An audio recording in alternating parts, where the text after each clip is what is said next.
What if a place remembers the people who died there and mistakes your family for them? My mother said the cabin would bring us closer. No phones, no distractions, just family, snow, and quiet. The road leading to it narrowed, until the trees pressed in so tightly it felt like we were being guided rather than driving. When the cabin finally appeared, something about it felt unfinished, like it had been interrupted mid-thought. My father hesitated before unlocking the door. I didn't know why then, but I do now. The first night was unnaturally silent. No wind, no animals, just stillness. Around midnight, I heard footsteps outside my window, slow and deliberate, crunching through snow. They stopped directly beneath the glass. I stayed perfectly still, certain that whatever stood there knew I was awake. The footsteps eventually moved away. No one mentioned it the next morning. The second night, there was a knock at the front door. One soft, polite knock. My father froze instantly and whispered that no one was to open it.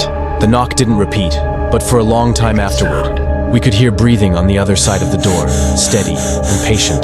That night, my sister woke up crying. She said someone was whispering her name through the walls, using a nickname only our grandmother had ever used. There was no wind, there were no neighbors. By the third night, the cabin felt crowded. The air was warmer, heavier, and smelled faintly of old smoke. The voices began copying us. I heard my own voice call my name from the living room while I lay in bed.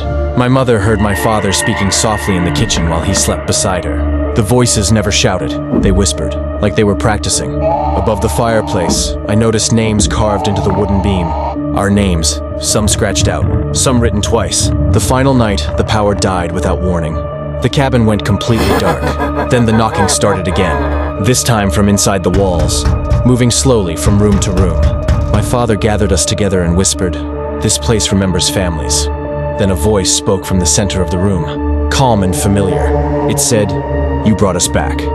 The fireplace lit itself, and in its glow, I saw shadows overlapping us, as if another family was sitting exactly where we were, waiting for us to finish. We left at sunrise and never spoke about it again. Years later, I searched public records. Another cabin had once stood on that land. It burned down with an entire family inside. The new cabin was built directly over the old foundation. It was demolished shortly after our visit. The only note on record read, "Structure unsuitable for habitation."